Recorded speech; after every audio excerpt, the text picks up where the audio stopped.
Commissioner Montero, can you hear me?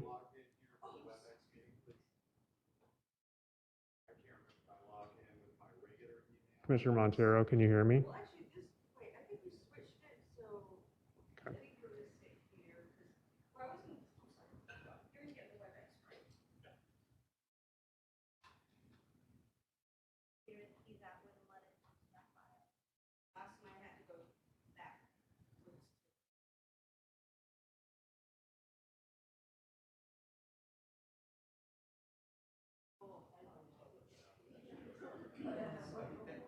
That one wasn't working for us. We'll put you on that one. No, well, Mr. Beck was promoting it. So that's why I switched the place, so that you could, so that would be vacant, but you could sit here and still have the agenda.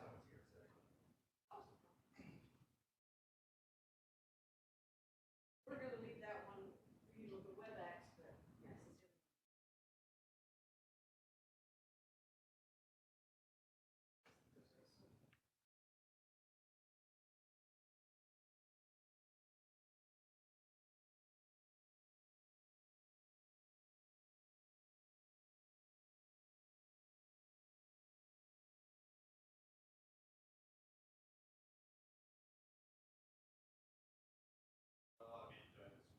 Your name, your email, whatever email you're.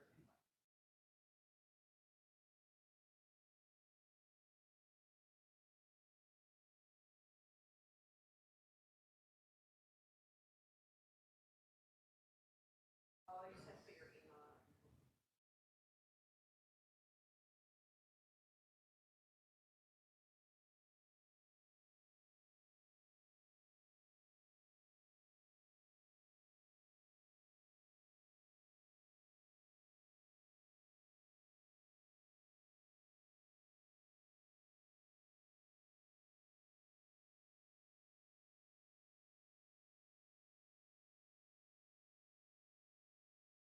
I just, I brought, put over there.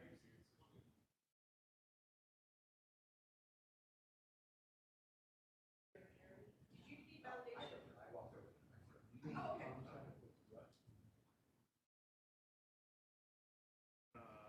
Yeah, I think he's online. Oh, is he? I mean, you said Carl's online, right? Oh, Lord, yes. Yeah, I think we'll just have a presentation. Cool. No, probably no Q&A.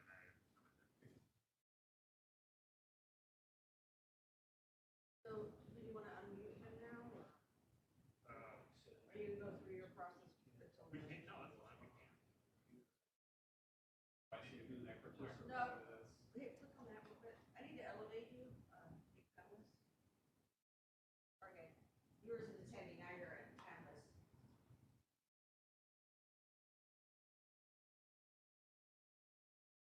Yeah, now you're in Canvas, before.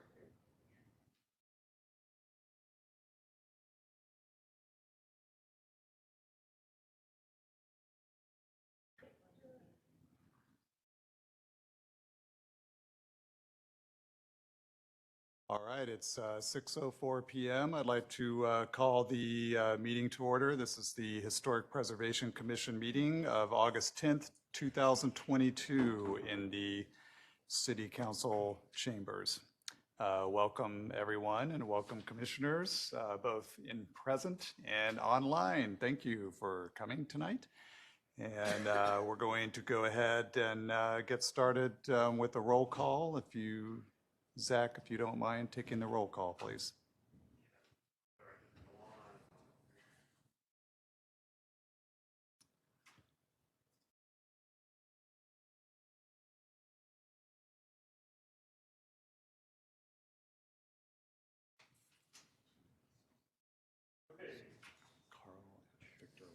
Vice Chair Fackler. Vice Chair Fackler, are you present?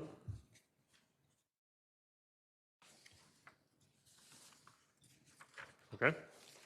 Commissioner Garrity. Here. Commissioner Garrison. Here. Commissioner Gilbert. Here. Commissioner Larson. It's here. This is Commissioner Montero. Fanon. I am here. Great, thank you. Commissioner Kuroka. Here. Commissioner Williams. Here. Chair Woodson. Here. Okay, we have 8 attendees, 8 members present. Thank you very much, Dr. Lechner. Start off the meeting with a call to audience. And at this point, I believe we don't have any indication that there's anyone here wishing to speak.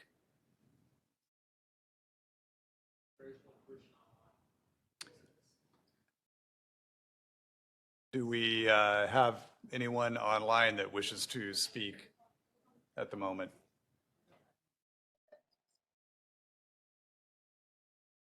Mr. Linoff? Yes, Mr. Linoff, can you hear us? Are you online? I'm online if you can hear me, but I didn't indicate a need to speak. Okay, very well. Thank you. All right, moving on to agenda item number 2, approval of July 13th, 2022 meeting minutes. Commissioners, you have a copy of the meeting minutes to consider. Does anyone have any comments or edits for the minutes from last month's meeting? This is Commissioner Williams. I have a couple of comments. Yes, Commissioner. On page 2, let's see.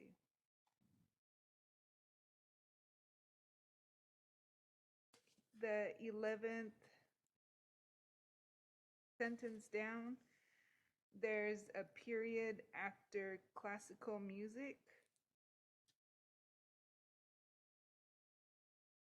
On page 3, the last paragraph, the 7th line, where it says access barriers, the unhoused population will find it, there's 2 periods.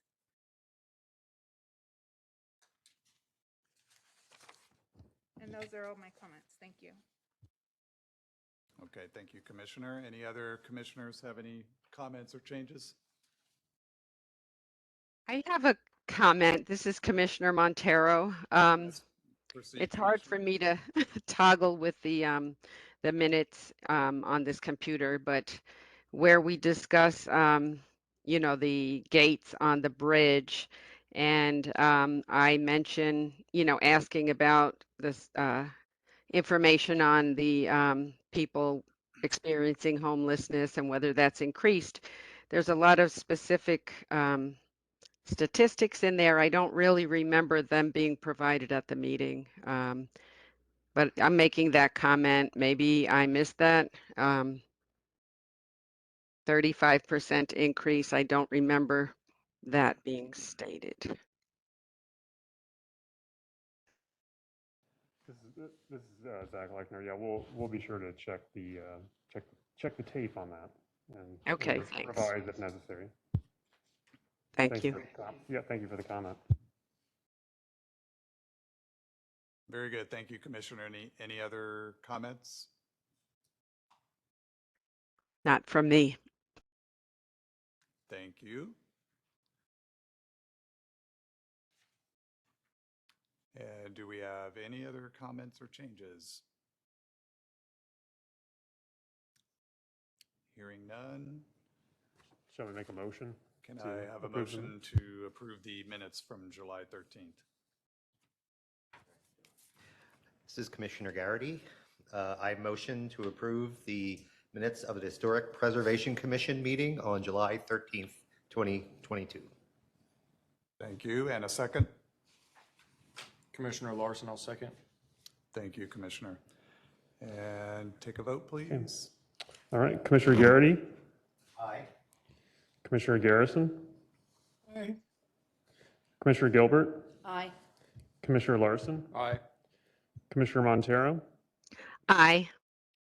Commissioner Karuka, Aye. Commissioner Williams, Aye. Chair Woodson. Aye. Okay, that is 8 ayes. Thank you. Motion passes. Thank you. Okay, agenda item 3, approval of agenda. This is merely just to approve or see if there's any need to change the order of these particular items on the agenda. Do we see any need to change? Hearing none, then can I get a motion for approval? Commissioner Larson, I'll move to approve the agenda. Thanks. Commissioner Garrity, seconded. Thank you. All in favor, say aye. Aye. Aye. All Aye. opposed? All opposed? Okay. Very well, thank you, everyone. Moving on, agenda item 4. Tonight we have a neighborhood meeting regarding the request for a zoning map amendment from agricultural zoning district to agricultural with a historic overlay property designation for the Guadalupe Cemetery, located at 4649 South Beck Avenue. And the applicant is the town of Guadalupe. And our presenter tonight, I do believe, is Dr. Carl Hurag, who I see is on the online on WebEx. But before we turn it over to you, Dr. Hurag, just a little preliminary here for those in the audience.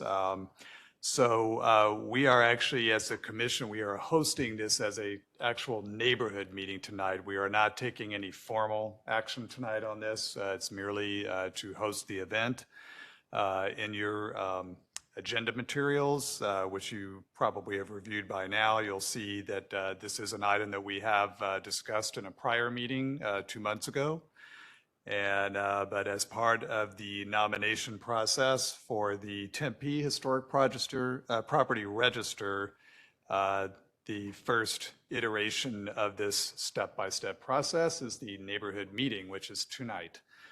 So we're going to hear from Dr. Hurag as the Historic Preservation Officer of the Pascua Yaqui tribe here, and then after his presentation, we'll have a time for some Q&A and any discussion.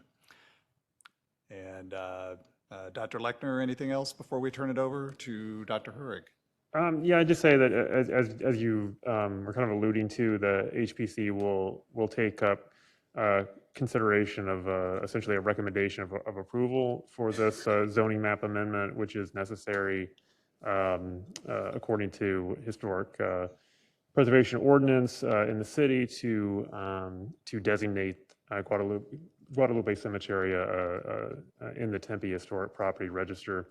So that'll be done. HPC has the meeting in September to do that. There will be a DRC meeting in October again regarding approval. And then in November and then December, there will be city council meetings, the first one in November, the second in December. And at that December meeting, city council will actually make the determination of whether to approve the zoning map amendment and therefore whether or not to include Guadalupe Cemetery as the newest property in the Tempe Historic Property Register. Thank you. Without further ado then, Dr. Hurag, are you able to hear us, and are you online and ready to present? Good evening. I can hear you, and I assume everyone can hear me? Yes, we can. Excellent. Perfect. Yeah, I don't have a video option, so that's probably just as well. Thank you all for including this on your agenda this evening and helping to shepherd this through the fairly extensive series of meetings that are required for the Tempe Register.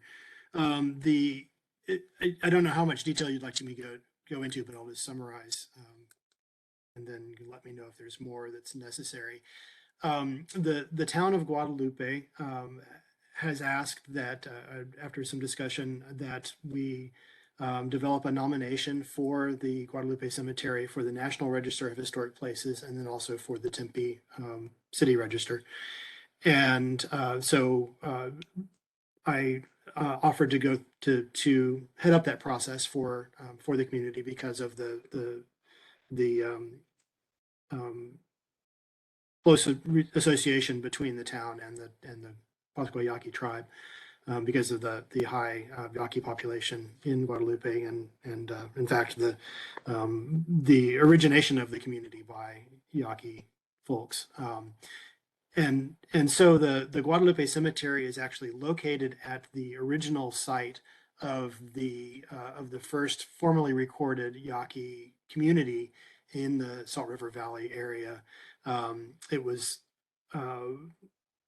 Yaqui folks started to settle there near the last years of the 19th century. In 1898, the Catholic Church, the Phoenix Diocese, purchased or in some other way had transferred to their ownership 5 acres there at the site, which has remained was what became the cemetery. The community of Guadalupe continued there until about 1910, when there was some ill-defined dispute over the appropriateness of the Yaqui community being there, and with the help of a Catholic priest, they located another location to move the community to. There at the northeast edge of the South Mountain, where the town of Guadalupe exists now. So after 1910, the community moved, but the cemetery remained there. In fact, there was a Yaqui church that had been built there around the first years of the 1900s. It continued into use until about 1915. And then fell into disuse. It was an adobe structure that then was lost over time. The cemetery continued to be used by the community. In fact, it continues to be used now by the community. It is culturally very significant to the Yaqui population of the town of Guadalupe, but also to the Hispanic, the Mexican American component of the community. It is an important place for families from Guadalupe to come together, and also for the community to come together. In particular, there are significant activities that occur on Dia de los Muertos, November 2nd each year, where members of the community come together and families come together at the cemetery, where their loved ones are buried and ancestors are buried, and spend the day there. There are Yaqui religious activities that take place there, in particular Matachini dances that happen each year. So it's just a culturally very important place. We identify it as a traditional cultural property of the Yaqui people in Arizona. The National Register nomination went to the State Historic Preservation Office, and last month it was reviewed by the Historic Sites Review Committee and was recommended for forwarding to the Keeper of the National Register for inclusion on the National Register. I'm actually in the process of finishing up revisions. I've provided copies of it to each of the historic preservation officers from the 4 Southern tribes, based on some concerns that one of your commissioners had. I've only heard back from one of them, but I'm waiting for that before we take the final steps of submitting it of submitting the final version to the SHPO to go on to the Keeper of the National Register. And that's sort of the project in a nutshell. Very good. Thank you, Dr. Herrick, for the description and the review of the summary of the nomination. And I think at this point, before I directly open it up to commissioners, I guess I should ask Dr. Lechner, I mean, should we allow public commentary first? Is there anyone from the public here as part of the neighborhood meeting that wishes to comment or ask questions about the proposal? Yeah, I think we should go ahead and just turn it over to a Q&A, and that should be kind of geared toward the public. So let's see if we have any of the folks here today have questions for Dr. Herrig, and then I think after that we could open it up to the commission, if that works for you. Yes. Very well. Then any members in the audience here today or online that wish to make any statements or comments or have any questions about the proposal?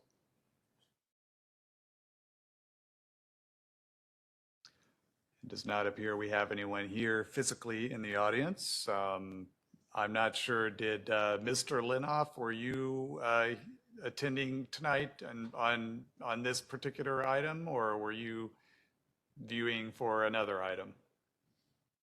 No, I generally attend these meetings as a representative from the Tempe Historic Preservation Foundation. But to this specific item, I think that this is something that should very positively be considered.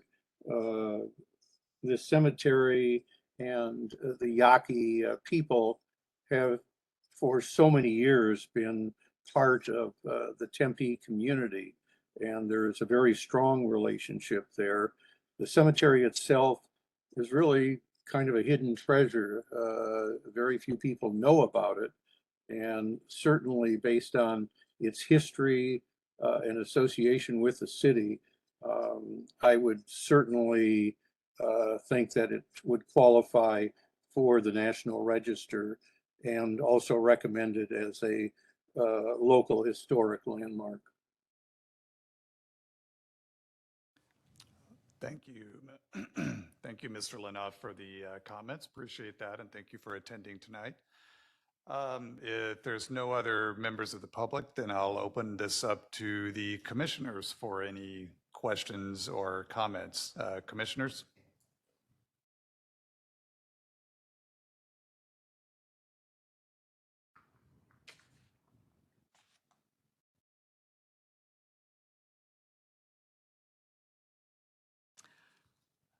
I'm hearing no comments. Did we address everything in the prior meeting? Okay, well, Dr. Herrig, actually, I would like to just follow up. I'm pleased that you did report about the results of the meeting with the State Historic Preservation Office.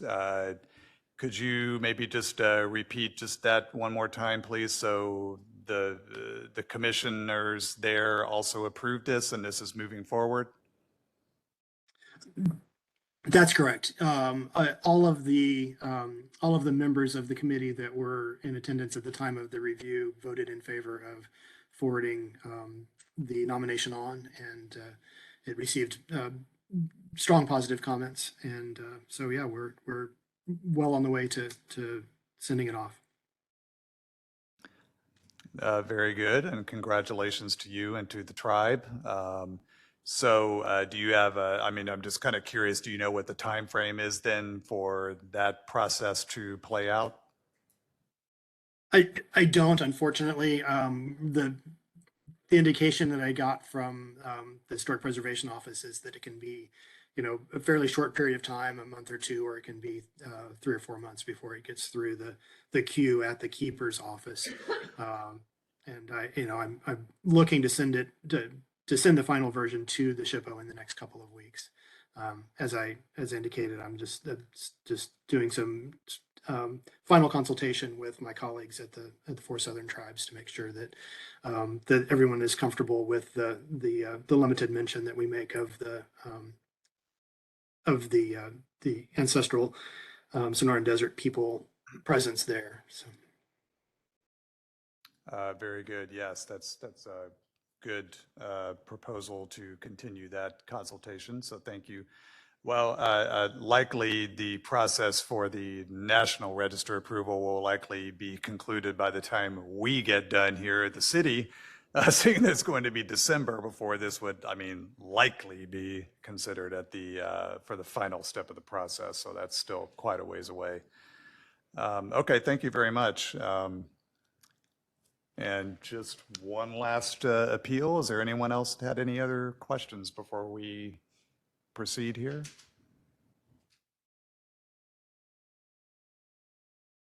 Very good. Thank you, Dr. Herrig, for attending tonight, and give our regards to the tribal representatives as well. And we'll, I'm sure, be hearing more from you in the future here when we have another meeting regarding this. Yes, I thank you very much. I appreciate. When I began this with the city of Tempe, I didn't realize what it involves action it was. And so I appreciate all of the time and concern that everyone at the city, including the Historic Preservation Commission, all of you is putting into this, because it is very meaningful for the community. And so thank you. Excellent. Yes, so I believe that we'll be taking this matter up again at the following meeting, which is on September 14th. That's correct. Great. Okay, thank you very much for your time tonight. Thank you all. Have a good evening. Anything else, Dr. Lechner, that we need to consider on this agenda item? I don't believe so. I think we can consider the neighborhood meeting for that item concluded. We can go ahead and move on. Okay.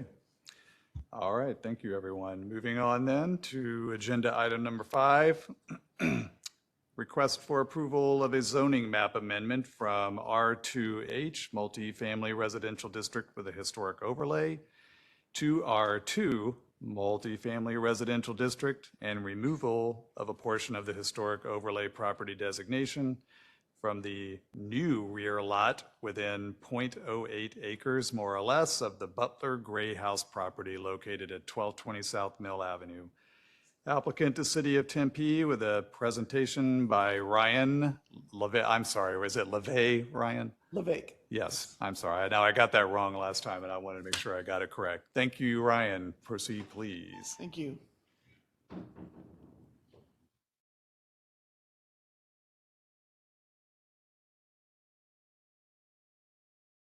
Good evening, Chair Woodson, members of the Historic Preservation Commission. Tonight I'll be providing an overview of this agenda item. So specifically, yes, as you described in there, this request is for 1220 South Mill Avenue.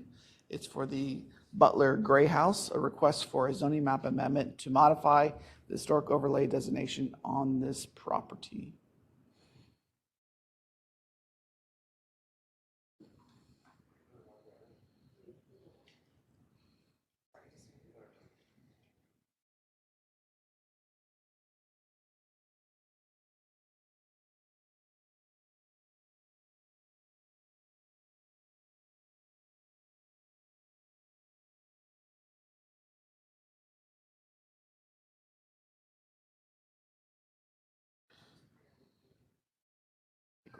I grabbed the wrong one.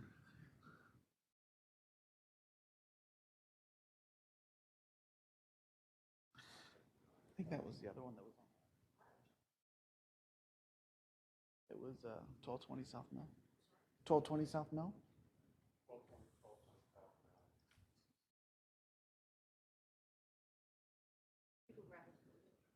Okay.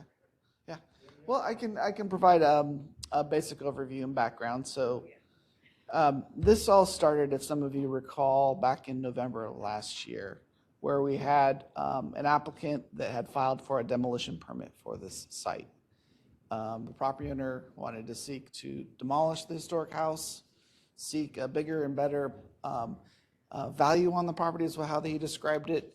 Either wanted to do multifamily or a much larger building that would maximize the amount of square footage that could be built on this property. So a demolition permit was filed. As it being a historic designated property, we were afforded the opportunity to take it to the Historic Preservation Commission for a decision on that demolition request. The owner of the property unfortunately did not attend that hearing. The Historic Preservation evaluated the request and denied the demolition permit, which basically created a 180-day stay of demolition, or 6 months. And as a result of that denial, it gave city staff the opportunity to work with the property owner on looking at alternatives from demolition of the property. We had multiple meetings with Mr. Ken Mouchette, who is the property owner for the site. He resided at the site at the time. It's in a revocable trust for the property.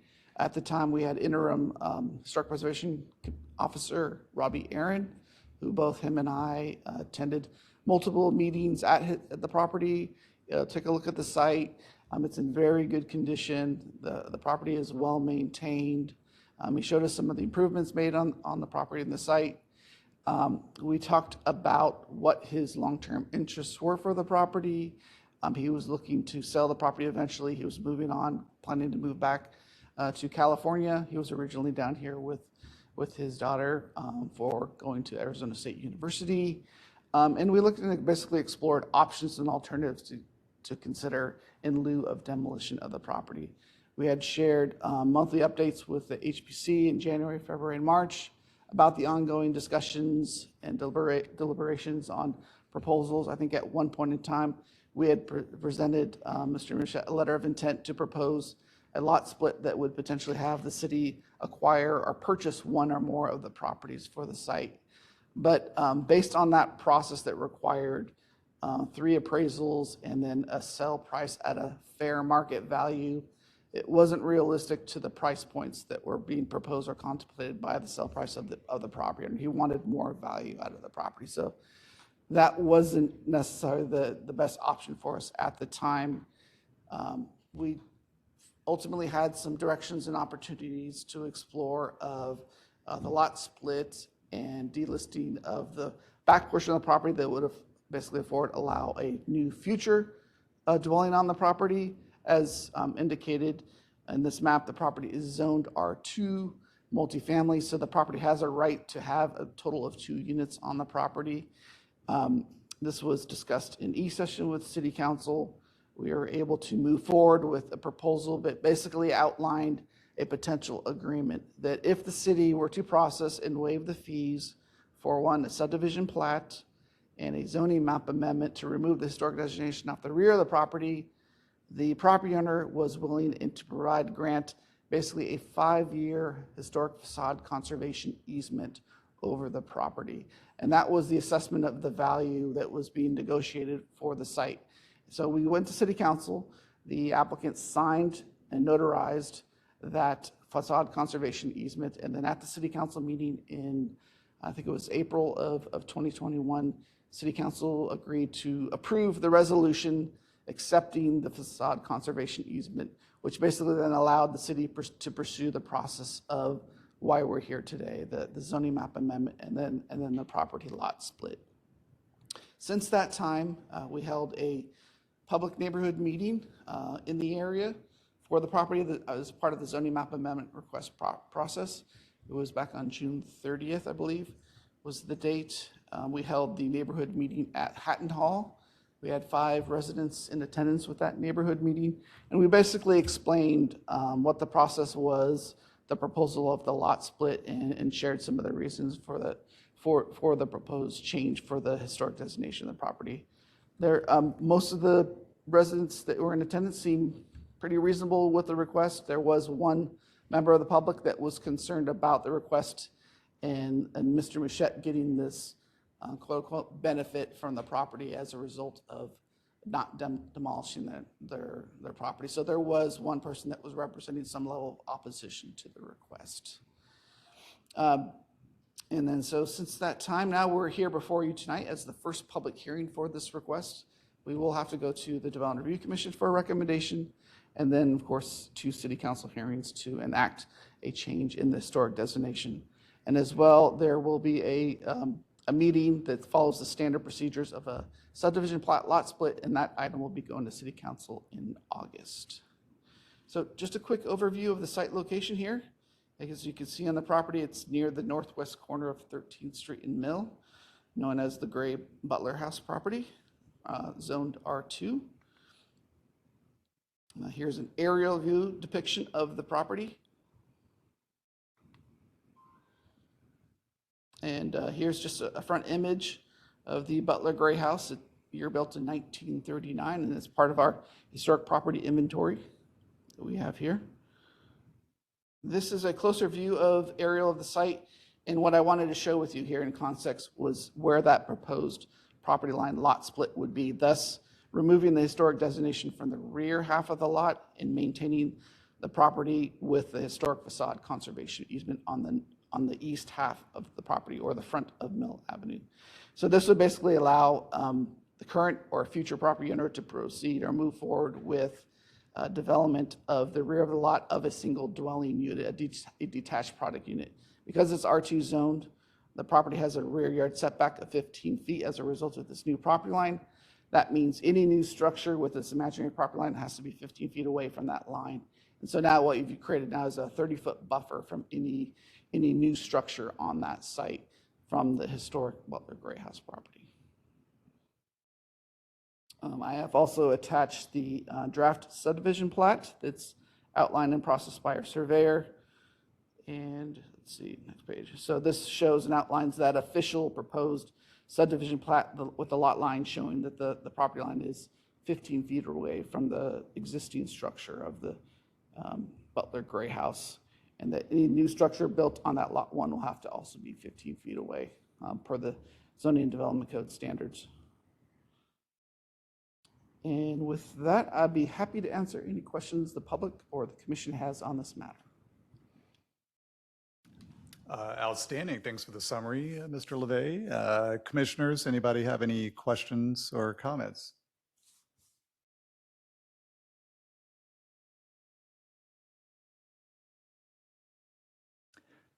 Hearing none.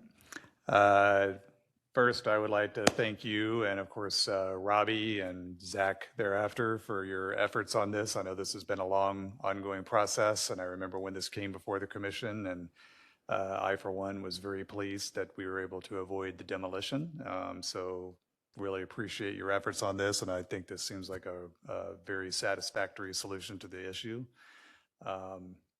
I only have really one question, and it's in regard to the new split parcel in the rear there. Is there any indication at this point as to what, I mean, the current property owner has he already sold his parcel, or is he intending to sell it?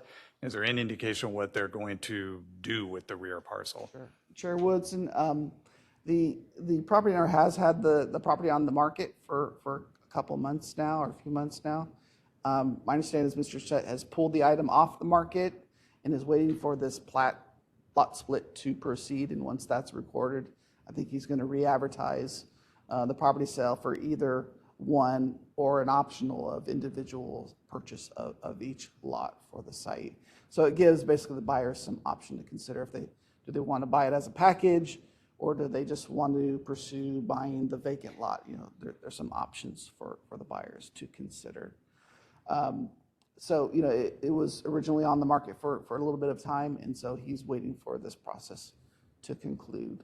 I will say, though, he's had interested buyers at the site, and there was at one point in time a potential pending sale, but this property owner had reached out to the city asking if he wanted to demolish the site. Well, we had already recorded the historic facade conservation easement on the property, which was effective, I think, June 6th. And there's no intent to take or remove that facade conservation easement at this time. So I think what we've already got right now is it's doing its work, is it's preserving the house so that someone who wants to buy it now will have to keep that property with the existing structure intact. Excellent, which I think was the intention from the beginning, which is great. Okay, so for now, we don't know. And I guess I don't know enough about the zoning, but for this rear parcel, what would be the sort of general range of, I mean, what could be built out there? Just sort of like a detached building, or?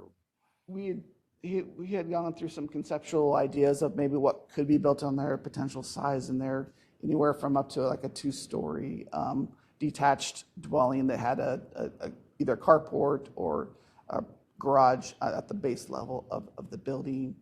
I think it could be potentially maximum around 3,000 square feet. It would be fronting directly off the alley. So if he were to push a new building that was fronting the alley, there might be some request for relief from a setback from the alley distance standpoint. But the intent was to preserve the rear yards for each of their own properties so that they both had a 15-foot rear yard setback. The code also has a 10-foot side yard setbacks on the property. So he knows and understands the lot coverage for that site and area. And if there is a request to build a home or property that is closer to the alley than what's required by the code, as basically the new front yard, then there'll have to be a separate public process for that. Okay. But it will be single family, it will be detached. And the benefit of that too with this lot split is this is a greater opportunity for home ownership rather than just a second dwelling that's multifamily. Okay, I see. Very good. Just minor kind of question about the process here is that, I mean, why does there have to be 2 city council hearings for this? I just noticed that on the schedule there. Oh, so just like the item before you, the city council to enact an ordinance change in the form of a rezoning or zoning map amendment requires 2 public hearings with city council. One's the introduction hearing with no action taken, and the second and final hearing is the decision. Okay. Where the vote is made. All right, thank you very much. So unless there's further questions, if not, then. Chair Woodson, I do have a question. Yes. What street would the address be for a home built on that back lot? Would it be a Mill Avenue address? Yes, it would. Chair, Commissioner Larson, we had checked with our building safety front counter, which assigns addresses for properties. And in a case like this, lot split, it had been determined that the address would be 1216 South Mill Avenue.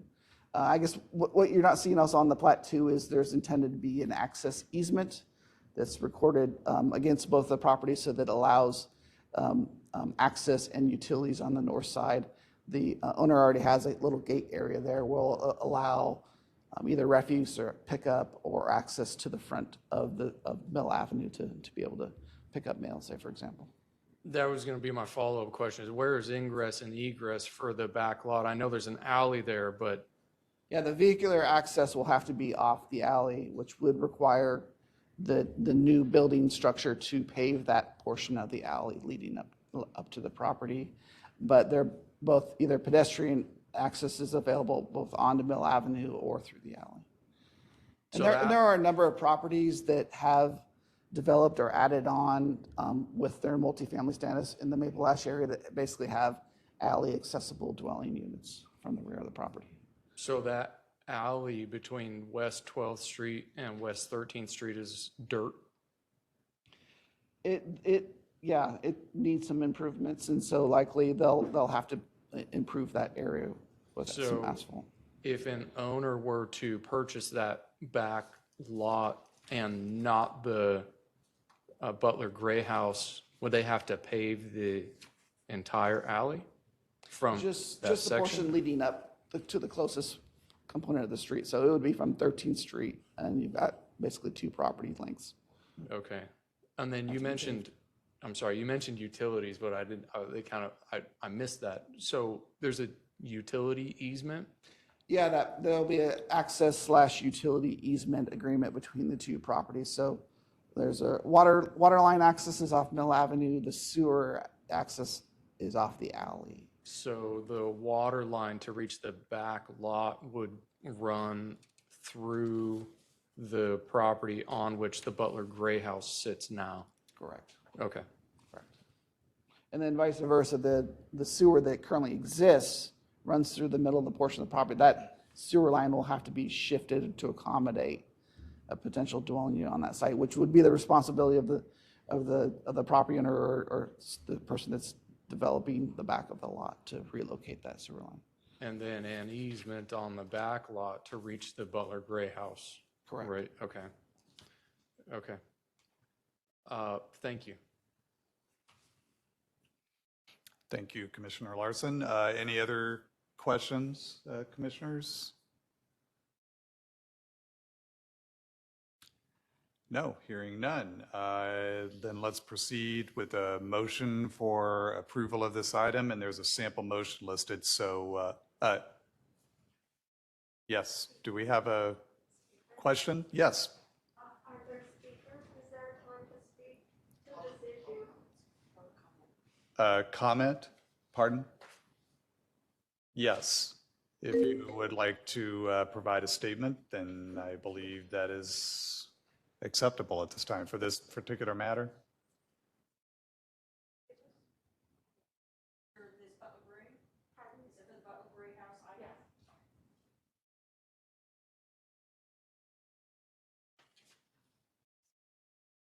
Okay, thank you. Now or later? Yes, Miss, is it Gitless? Yes, then yes, you you can speak on this matter at this time. Yes, please, if you would come to the microphone. Jeez, I'm having all kinds You're- of you're front and issues here, center. losing my hearing aids. I Welcome guess to the I don't meeting. need them, I just don't want to forget them, though. Karen Gitlis, and I live at 1206 South Ash, and I am a resident for the past 42 years. I have been active in my city and on commissions and boards, and I have worked with many. I know some of you from the commission from past meetings, and I see a lot of new faces too. Our neighborhood, I live in the Maple Ash neighborhood. I live at 1206 South Ash. And I wanted to tell you some of the things that I had been involved in our neighborhood, a little bit about my bona fides when it comes to historic preservation and working with the city on these kinds of things. I have been very distressed about, and I'm a little bit rushed right now, I'm sorry, but I have been distressed about the idea of a house going in that faces the alley. And I know there are easements that Ryan has described fully to me that will allow ingress and egress by people for whatever needs they need to get back to the alley. But the fact of the matter is the only access to this house will be from the alley, and that is a precedent that I do not want to be set. I disagree with Ryan on his unwillingness, apparently, to categorize the project on McCamey, which is an example of a replatting of houses, a piece of property that was a longhouse, it was a church, I believe, but was replatted. It was purchased and replatted by Newtown Community Development Corporation. And what they did was replat it to be 3 low-income family houses. And it is a gorgeous project. And I had trouble finding it. But that is not the same as doing what he's doing with a property in the middle of a historic neighborhood and making that accessible only from the alley. And the prospect of access from into the alley as the only access to your house is problematic in itself. But we have reached a situation where we have 2 houses that are now in this kind of together in a slightly larger problem that we're having. And I know I've talked to Zach about this before, but we have the Women's Club at 1290 South Mill. Are you guys familiar with that? The clubhouse. That has been in court for the past 3 years. I happen to be on the legal committee, and we had a ruling by a judge. Our horse was switched in the middle of the stream, and we got Judge Coffey, and he was not nearly as amenable to the needs of the women who had started and paid 35 cents, or urged their neighbors to pay 35 cents for a meal so that they could raise enough money to raise the clubhouse. And that was like in 29 or 30, 28, whatever it was. I'm sure they were working on it for some years before that. But we are about to lose that. Our ruling was turned over. Judge Coffey made the ruling. We had a nice woman, Catherine something, and she was from family court, and she was very amenable to the fix that the Women's Club was in. The Women's Club was dealing with a fraudulent purchase of their property. They were forced, and this is what the judge said, you know, you should have gone back and gotten appraisals and stuff. But they were told by the crook who did all this, her name is Jody Lauren, she's one of the 3 defendants in this case, and she and her henchman, who's a lawyer, Mr. Fred Taylor, told the women that they were in arrears on their taxes and all kinds of long story, but that if they didn't sign, and she just happened to have in her bag paperwork for them to sign off on the purchase of the house, and she thinks that it's worth $250,000. She didn't have an appraisal. When it went to court, we got a retroactive appraisal for that time when it was on the market, and it was, I think our appraisal came in at 5.5, something like that, 4.5 or 5.5. I don't remember the exact figure. Hundreds of thousands. So at this point, the judge has just kind of thrown us to the wolves. He's decided that the clubhouse should go to the woman who's stolen it. He's cut our, anyway, the end of the story, I'm dragging this out here, but Yeah, I the was gonna end ask of if the you could, the story is relevancy here. that the crook, Jody, just put the house on the market for 1.2 million. When she first, 2.1 million, I'm sorry. When she first got it, the first thing she did, or the second thing she did some fix up first, but she put fixed it up and put it on the market as 2 or 3 properties potentially that could be bought as a package for $4.5 million. She called it mill on mill. And she said, oh, it's R2 zoning. If somebody said that, she'd say, oh, you can rezone it easily.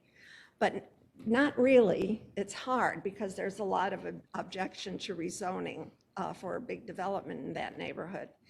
So my fear at this point is that this is happening and moving into a crash, like this huge explosion with this, the Bob Gray house.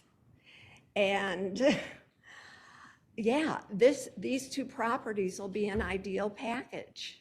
So that's, in addition to all the concerns I have about building the house on the alley, the bottom line is I'm very concerned about there being the opportunity for mischief to occur because these 2 properties are going to be on sale for roughly $2 million total. Jody can get $1 million for it easily. That's what the properties can go as high as.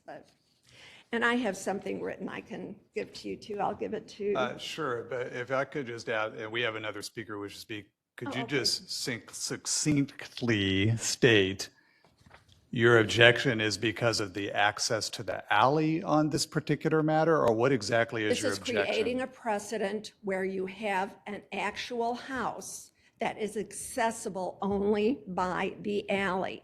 My contention is this does not exist anywhere else in the city of Tempe. Ryan will argue that, I know. But I believe that his examples are kind of false, that they don't hold water, and that there is in fact no instance where we found out how difficult it can be to have a house that's front door is on the alley. Oh, we have houses with front doors on the alley, but they are parking in front or on the street or whatever, but they're sub houses, they're rental units, they're not main houses, and they don't have their own address. They have a sub address if they have an address. So I understand. And so, and again, just to be clear, so your objection is not so much the fact of the splitting of the lot, it's just about the access issue from the alley? Is that building what a I'm house hearing? that Okay. has its own address on the alley. And just to play devil's advocate, and I don't mean to put you on the spot because I don't want to make you uncomfortable, but seeing that this issue has been developing for a year or longer on this particular one and does seem to be the only viable option as opposed to having the house demolished, could I just ask your opinion on that? Do you see the matter that you're bringing to be a more priority than having the house demolished? Yeah, I think we could lose 2 houses, not just the one. I understand the urgency of doing this. My request would be to postpone it for a while, if nothing else, so that the property on the corner is adjudicated and can either goes to the good guys or goes to the crook, and then she The can sell property it. in the corner being the women's women's club? club. And that's not directly next door, right? That's a ways south, right? No, It's a large difference in the address number, but they're next door. They're next door. Okay, 1220 very is good. close to, right next to Okay. 1290. I see. Very good. Sorry. Okay, well, thank you for your comment. We appreciate that. We have another speaker who wishes to speak on this matter. Ms. Westbrook, are you in the audience?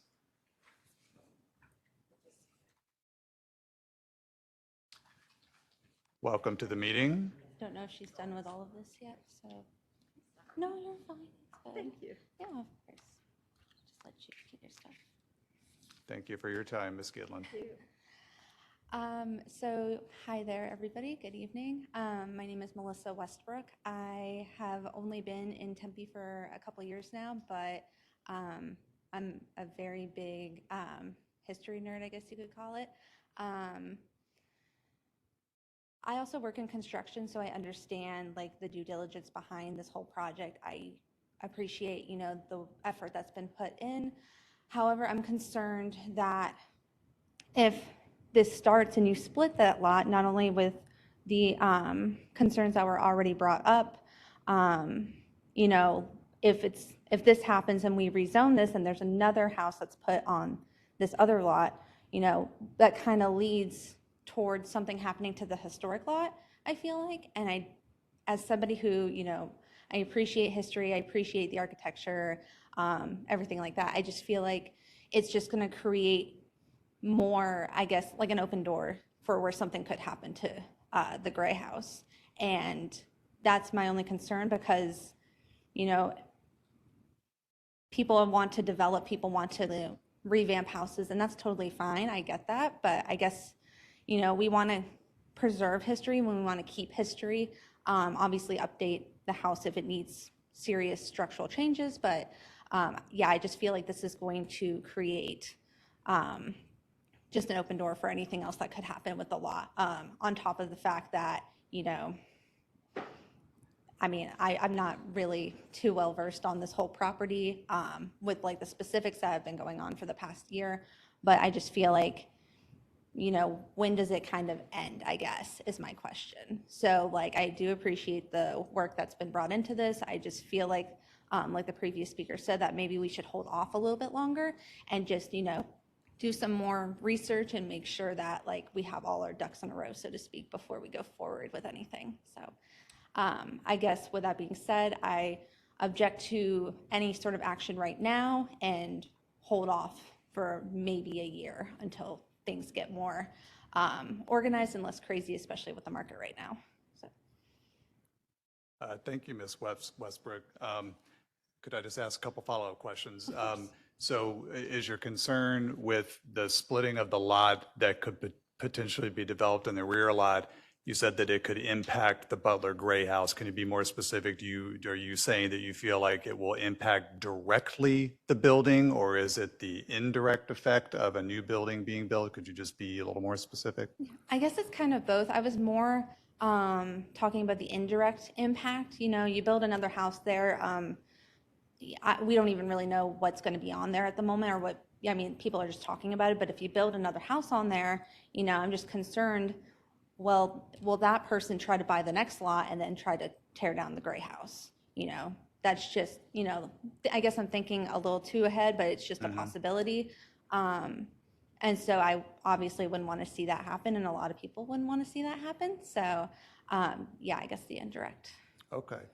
And Ryan, just to be clear, my understanding is that with the conservation easement in place, I mean, you can't just demolish the Butler Gray House outright. Is that correct? Could you maybe just clarify that just a little bit?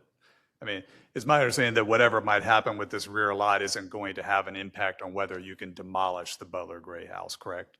That's correct. Yes, the facade conservation easement would preserve the historic Butler Gray House for that term of 5 years. Okay, very good. And if once that facade conservation easement terms out, then you still have the local historic designation in the same process we have today, which is if someone files for a demolition permit, Correct. they have to take that item to the commission. And may I also ask, and I'm not sure Ryan or Dr. Lechner, you'd be the one to answer this, but if someone were to propose a development of some type of building on this back split lot, would that matter come to the commission for approval as a certificate of appropriateness?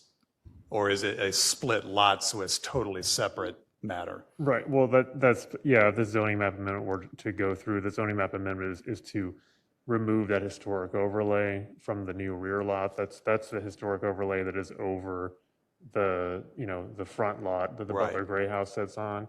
So the back lot would not be considered part of the historic property.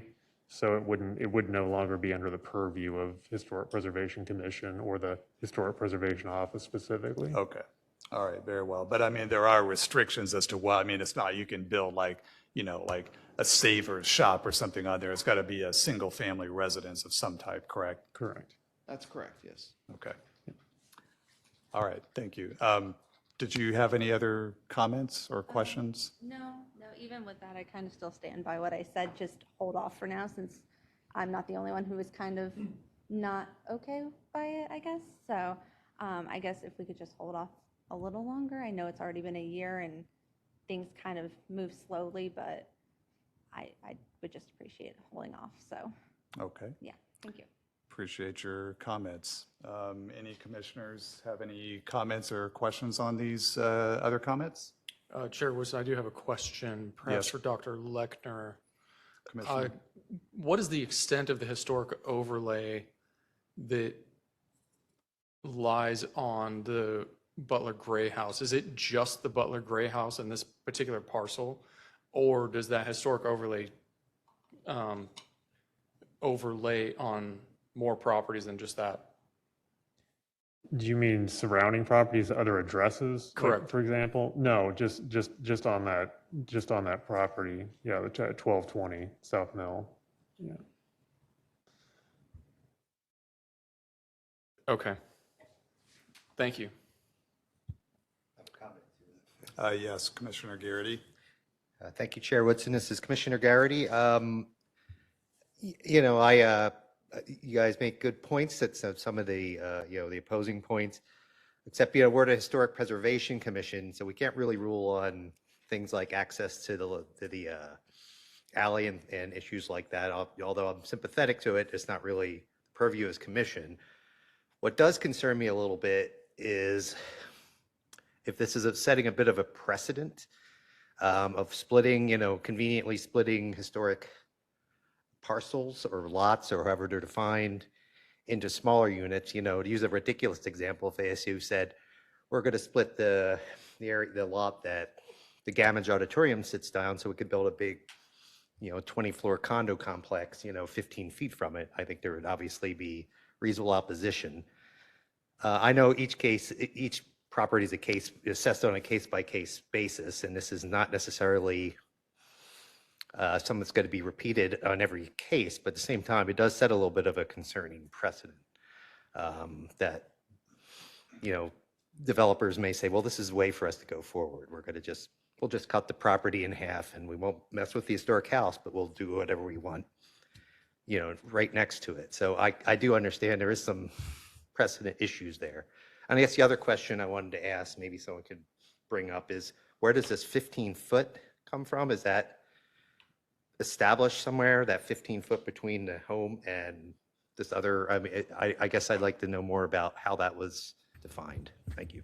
Certainly, Chair, Commissioner Garrity. The 15-foot is the rear yard setback for the R2 zoning district. So when you establish a new lot line between those two lots, then that becomes now the new prevailing rear yard for the property. So in essence, the Butler Gray House has to be 15 feet away from that rear property line, and any future dwelling on the rear lot has to also be 15 feet away from the rear lot line. The other setbacks are 10 feet on the side, and front setback is 20 feet. And I'll just if I can just make a comment about the kind of the first part of your comment, Commissioner Garrity.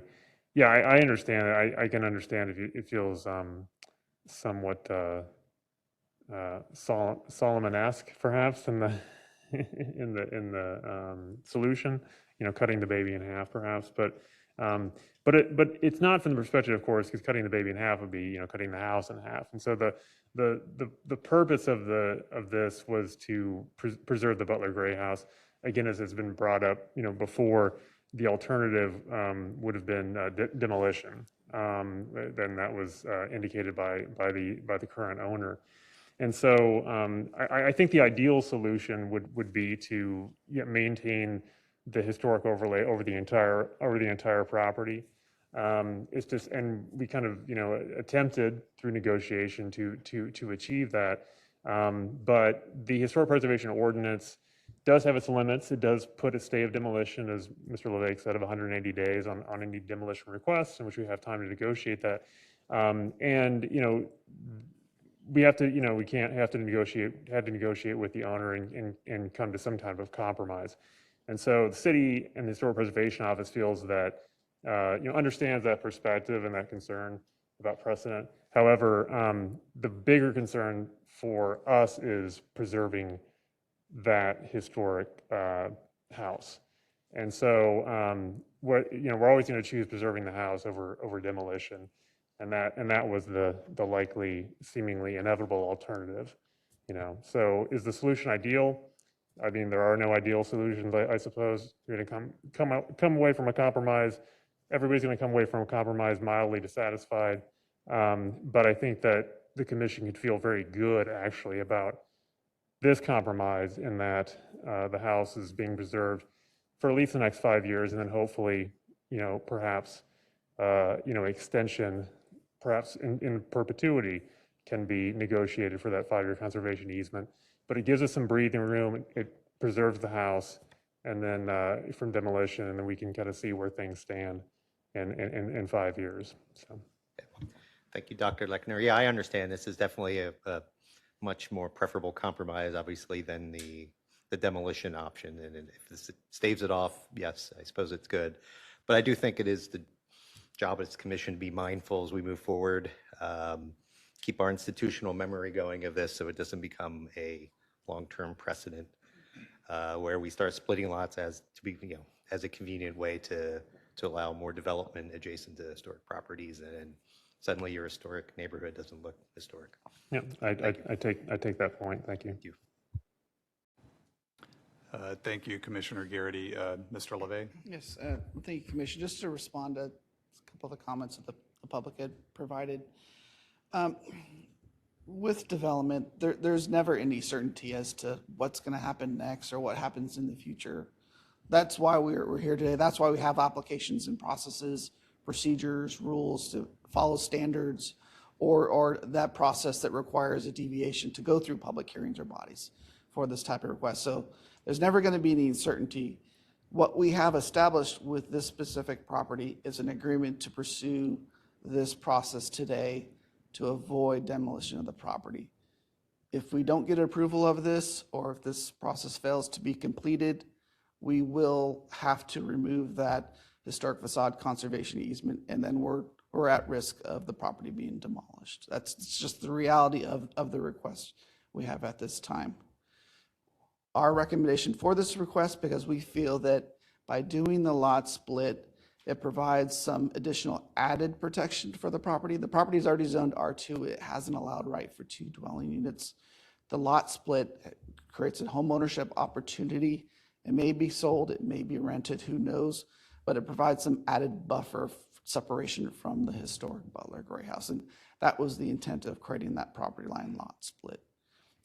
Nothing additional. There's no relation with this property and the property to the south. And I understand and respect Karen Gitles's concerns with the Tempe Women's Club. That's a local and national register designated property, and it has protections, and our goal is to maintain that property's historic designation as well. So it's R2 zoned. I don't foresee or recommend anything changing for that property, but an applicant or property owner may want to propose something in the future, but there is a process and a time for that when that time comes. Thank you very much for the clarifications. And also, just to be clear, this is a unique case, I take it, in terms of the commission considering something like this for a particular historic property overlay dwelling site, splitting this. Has this ever happened before? Yeah, we've had some properties that were at the threat of redevelopment where past mayor came in, helped preserve the property. I think of the name of it. It's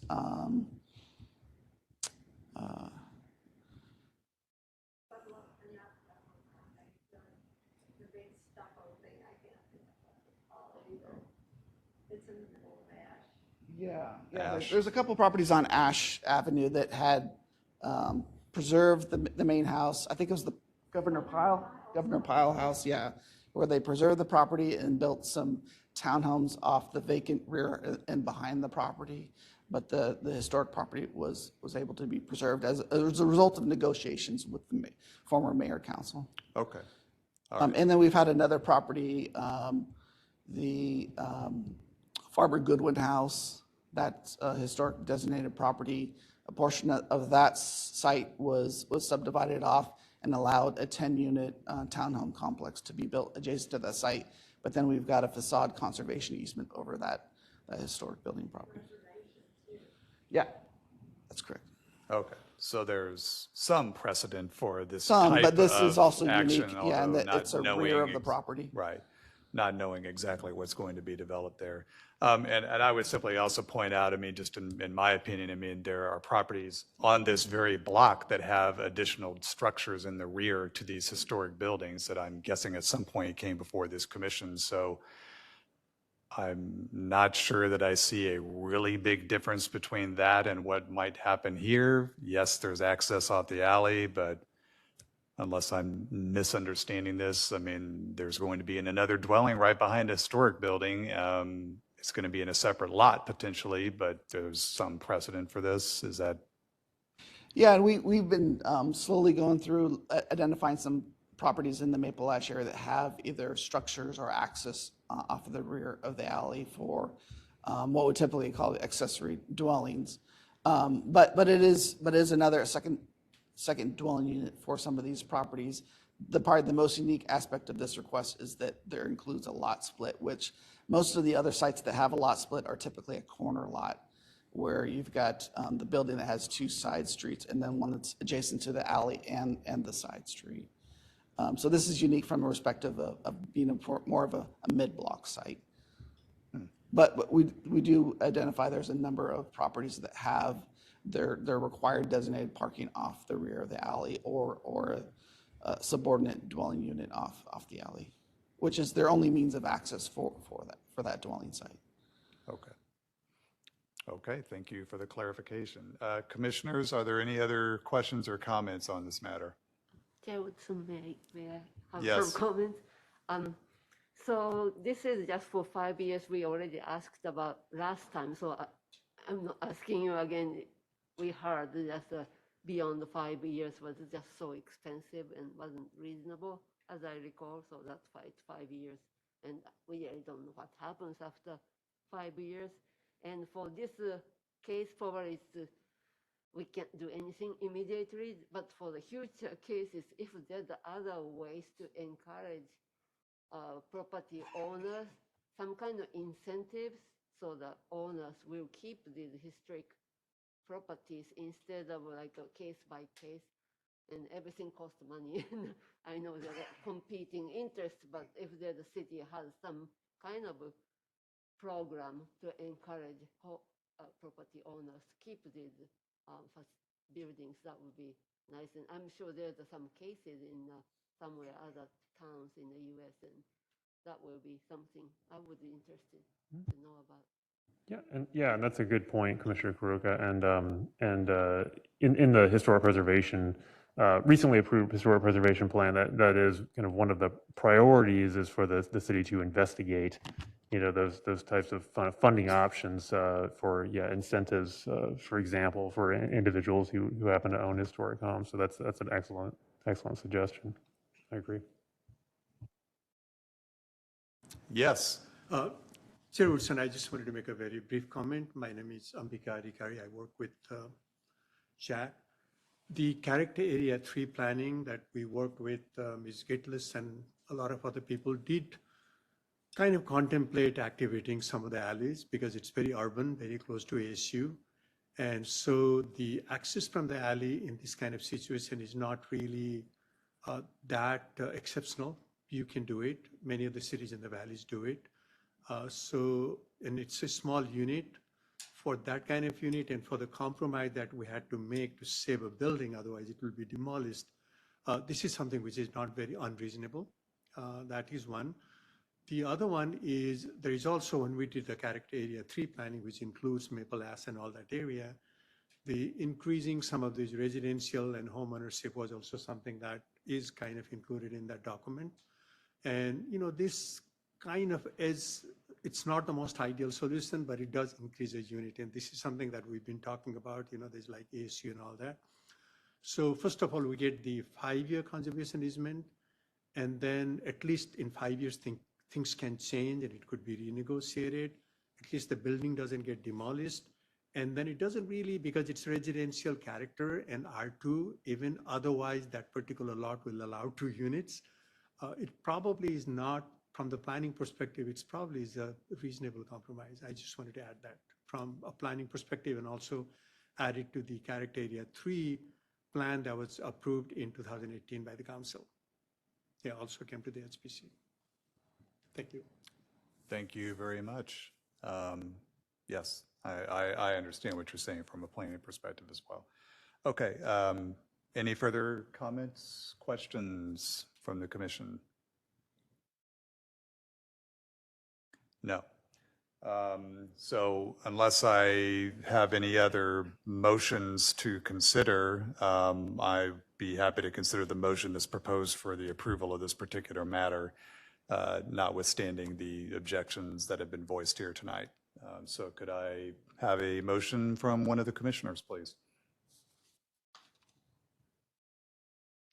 Commissioner This is- Larson, Sorry. go ahead.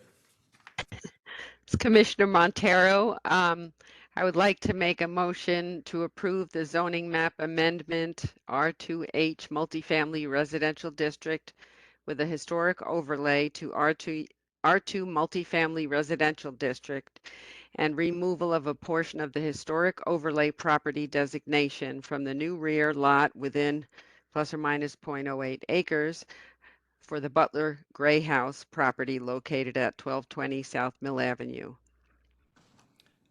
Thank you, Commissioner. Do I have a second? Commissioner Gilbert, I'll second. Thank you, Commissioner. Take a vote, please. Dr. Lechner?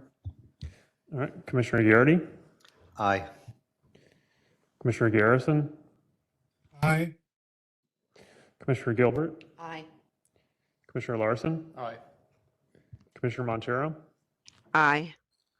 Commissioner Kuroka, Aye. Commissioner Williams, I will abstain as I am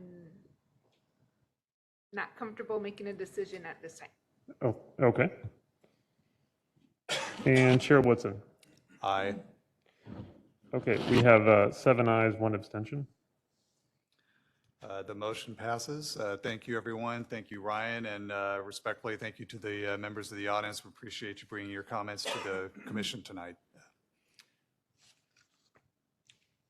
All right, moving on with the agenda. Item 6, please, chair and staff updates. Currently, I do not have any updates to share with the commission, so are there any staff updates?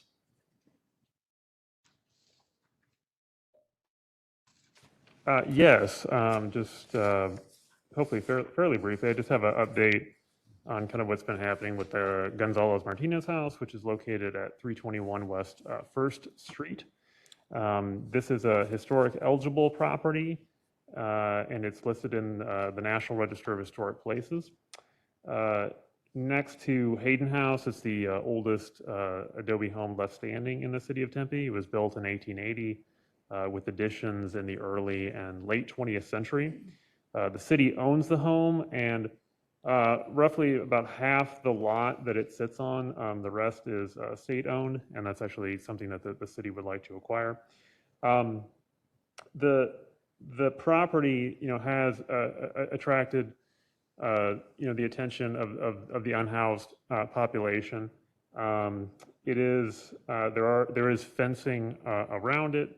However, the way that the house is set up, it is kind of difficult to fully secure. And so the city has been looking into options to clean up the site, number one, to help to secure it better. And then also, perhaps just as important as anything else, to stabilize the home. Because again, Adobe is, of all the building materials one can use for a home, Adobe is going to ultimately deteriorate. And there's nothing that we really can do about that ultimately, but we can help to slow down the process. And so the city has already allocated capital improvement funds both in the 2021-22 fiscal year and the 2022-2023 fiscal year. And the Historic Preservation Office will actually be applying for further restoration funding if it's available from the Historic Preservation Fund later this year. The ultimate idea that the city has is to redevelop the site with the restored Gonzalez Martinez house as its centerpiece. So I just wanted to mention to you on August 8th, so that was just last week, or was that earlier? Was that yesterday? No, it was 2 days ago. 2 days ago. It was earlier this week. Artistic Land Management, which is a contractor that the city works with, sometimes performed some cleanup and security related tasks at the site, and that included the following, and this is just from their description of what they were intending to do. They were going to raise all tree canopies to allow unobstructed view under and beyond trees. They were going to trim the trees that were obstructing the sidewalk, cut down grass and weeds, remove all trash and debris, because there was a considerable amount that had accumulated, repair some chain link fencing that had been cut, and then also to remove some additional graffiti that had been placed onto the house. The stucco portions of the house, fortunately, not the adobe bricks. The Historic Preservation Office has also been in contact with a lighting contractor who I spoke with recently and is working on coming up with a plan to possibly install some security-oriented lighting at the site. So there's just some things going on. The city is working on and has a strong focus on this site, stabilizing the building, improving security, cleaning it up. And so I just wanted to, as these things have developed, just wanted to make sure the commission was aware of this. So. Yes, Commissioner Garrity. Yeah. Thank you, Chair Whitson and Dr. Lechner. I just want to ask that, or recommend that the city consider an archaeological monitor when you do ground disturbing work at that site, because it is 1880. It almost certainly has significant early historic archaeological features related to that. Absolutely, yeah. I would insist on that. Absolutely, yeah. Thank you for that. I did also want to introduce our new administrative assistant, Jennifer. Dr. Lechner, I'm sorry, before you proceed. Oh, I'm sorry. I do want to get to that. Okay. I'd also like to ask that you bring this as an actual agenda item to the commission at your earliest convenience, because this being the second oldest property in the city, I do believe this is pretty significant and ought to be considered by the commission as well, especially if you're talking about matters that are actually impacting the building itself. And I know that your office has certain authority to review those kinds of things, but that seems like something that we ought to be hearing as an agenda item. I'm not sure if it requires an actual approval or motion, but it's interesting for sure, and I think that'd be worthwhile to hear as an item. And it's been something that's been on the agenda of previous Historic Preservation Commission meetings led by my predecessor, and so I'd be happy to talk with you about when to put that on the agenda and what to discuss specifically. I'd be more than happy to do that. The stabilization project is a little bit in a holding pattern right now as we work on some of these other, kind of non-invasive in terms of the, impacting the actual property itself, the home, as we work on those measures. But we can certainly work together to talk about what might be useful for the commission to hear. So. Absolutely. Thank you. Yeah. We'll discuss that later. Thank you very much, though. I'm very interesting. I'm glad to hear that, because I know you had brought this matter just in terms of just some basic commentary in the past. Very good. Any other questions on that particular matter? Okay, hearing none, let's proceed to the introduction, please. Oh, yeah, I'm sorry about that.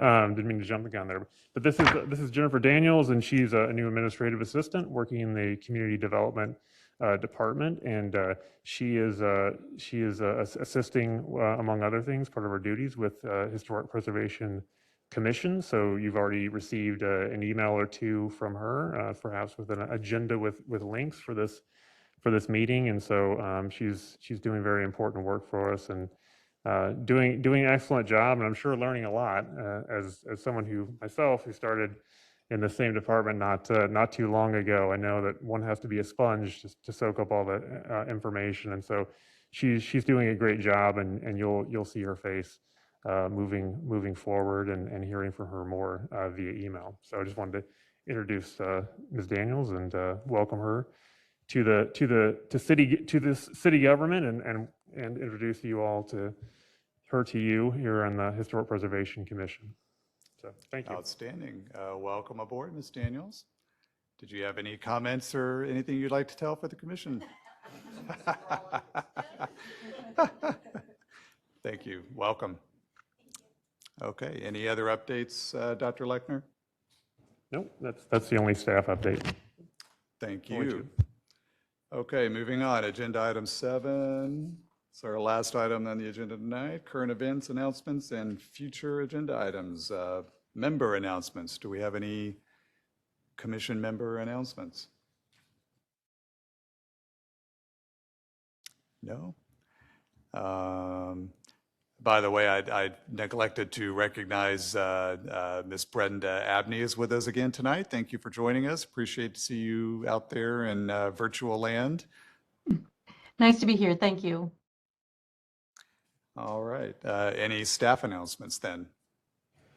Oh, just one. It's not a stunning surprise, but just a reminder that currently, this could always change. We do have one agenda item for a September meeting, and that is that request for a zoning map amendment from AG Agricultural Zoning District to AGH Agricultural with a historic overlay property designation, and that relates to our by now very familiar Guadalupe Cemetery, located at 4649 South Beck Avenue. So again, HPC will take up consideration to potentially, if the votes are there, to recommend approval of it. From there, the request would go to DRC, as I said, in October, and then those two council meetings, first in November, and then the decision meeting in December. Again, those are still at this point tentative dates, but that's the intention. So all for me. Thanks. Radikari, yes. Just wanted to add that, again, my name is Ambika Adhikari. You'll see me here. I really wanted to thank Steve Abramson, who stepped up and helped up the commission and the new HPO through all these processes. But I work closely with Jack, so you'll see me more often. Obviously, you'll continue to help us. And I know that Joanna has also been helping us very much, and we really appreciated her help. And Jennifer on board with now, so it's kind of going forward. I think it will continue to be smooth. So you'll see me a little more often. Thank you. Yeah, and I do want to recognize Joanna Berry as well, because she's been stepping in to help these previous months, and the fact that you haven't noticed, I'm sure, any difference, in you're receiving documents on time or receiving notifications is a credit to her professionalism. So we thank her as well for her contributions these last few months. So. Indeed. Thank you, Joanna. Appreciate your help. Excellent. Okay. Any further announcements? Very good. Hearing none, then we will take a motion to adjourn. Commissioner Larson, I move to adjourn the meeting. Thank you. Commissioner Garrity, seconded. All right. All thank in you. favor, say aye. Aye. Aye. All opposed? All opposed? Okay, meeting adjourned at 7:29 p.m. Thank you. See you next month. Good night, everyone. Good night.